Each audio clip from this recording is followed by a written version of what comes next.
आज आपण असा एक पदार्थ बनवणार आहोत, ज्याला वेगवेगळ्या भागामध्ये वेगवेगळी नावं आहेत. त्याला काही ठिकाणी डाळ-बाटी बोलतात, तर काही ठिकाणी डाळ-बट्टी बोलतात. नमस्कार, भाग्यश्रीज कुकिंग चॅनलमध्ये आपल्या सर्वांचे स्वागत आहे. आज आपण पाहूयात डाळ-बट्टी कशी बनवायची. व्हिडिओ शेवटपर्यंत नक्की पहा, कारण यामध्ये मी पीठ कसे बनवायचे ते पण सांगितलेले आहे. तर तुम्ही घरच्या घरी पीठ बनवू शकता. चला तर मग रेसिपीला सुरुवात करूयात. पीठ आपल्याला मार्केटमध्ये किलोच्या प्रमाणामध्ये मिळतं. आणि जर घरी बनवायचं म्हटलं तर समप्रमाणामध्ये गहू आणि मका घ्यायचे आणि काही प्रमाणामध्ये हरभरा डाळ घ्यायची. तर हे मिक्स करून थोडंसं जाडसर दळून घ्यायचं. इथे मी चवीनुसार मीठ टाकले आणि याच्यामध्ये ओवा टाकायचा. तो ओवा इथे मी चुरगळून टाकते हातावरती.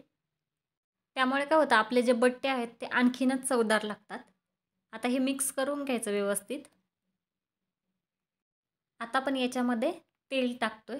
तर इथे मी साधारण 1.5 चमचा तेल टाकलं आहे आणि तेल पण चांगलं आपलं जे पीठ आहे त्याच्यामध्ये एकजीव करून घ्यायचं.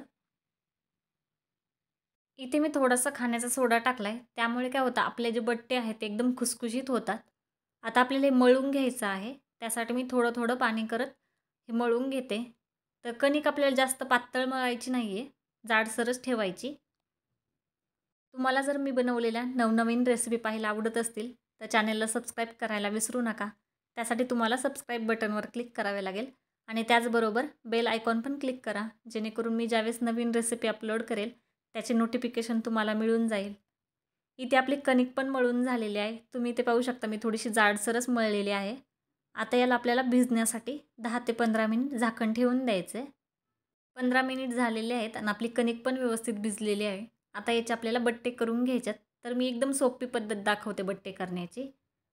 तर इथे आपलं जसं पुरणपोळीमध्ये आपण पुरण भरतो ना, तसंच आपल्याला भरून घ्यायचं आहे.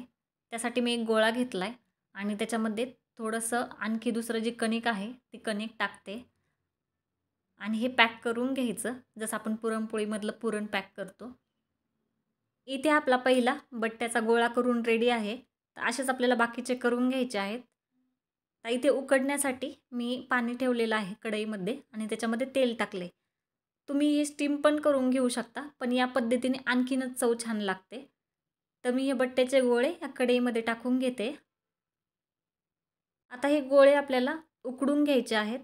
त्यासाठी मी झाकण ठेवून साधारण एक साईडनी 10 मिनिट उकडून घेते. तर एक साईडनी हे उकडलेले आहे. तुम्ही पाहू शकता किती असे फुगलेले आहेत आणि एकदम वरती तरंगलेत.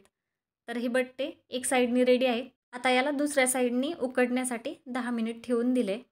तर इथे 10 मिनिटानंतर पाहू शकता आपले हे बट्ट्याचे गोळे व्यवस्थित रेडी झालेत. आता गॅस बंद करून आपण हे काढून घेऊयात. तर हे व्यवस्थित सगळे काढून घ्यायचे आणि थंड करण्यासाठी थोड्या वेळ साधारण 5 मिनिट ठेवून द्यायचं. आता आपल्याला हे कट करून घ्यायचे आहेत.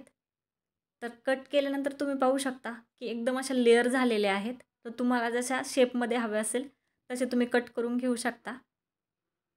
असेच आपल्याला बाकीचे पण कट करून घ्यायचे आहेत आणि थोडेसे छोटे केले ना, त्यामुळे आणखीनच क्रिस्पी लागतात. तर इथे पाहू शकता तुम्ही एकदम व्यवस्थित लेअर आलेत. आता इथे मी कढईमध्ये ऑलरेडी तेल तापायला ठेवले होते. इथे आपण बारीक करून ठेवलेले बट्टे टाकतोय. तर हे बट्टे आपल्याला साधारण 5 ते 7 मिनिट तळून घ्यायचे आहेत. थोडेसे हलवायचे मध्ये, कारण की खाली आपले कढईमध्ये चिकटवू नये म्हणून. आता हे बट्टे आपल्याला दुसऱ्या साईडनी पण पलटून घ्यायचे आहेत.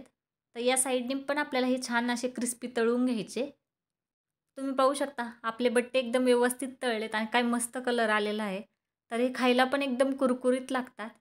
तर हे आपण काढून घेऊयात एका टिश्यू पेपरवरती. आता बाकीचे बट्टे पण मी तळून घेते.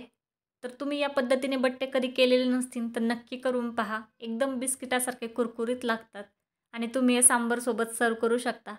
त्यावरती जर थोडी तुपाची धार असेल तर काही सांगायलाच नको. तुम्हाला ही रेसिपी कशी वाटली हे कमेंटमध्ये सांगायला विसरू नका. व्हिडिओ आवडला असेल तर व्हिडिओला लाईक करा, शेअर करा आणि चॅनलवर नवीन असाल तर चॅनलला सबस्क्राईब करा. धन्यवाद.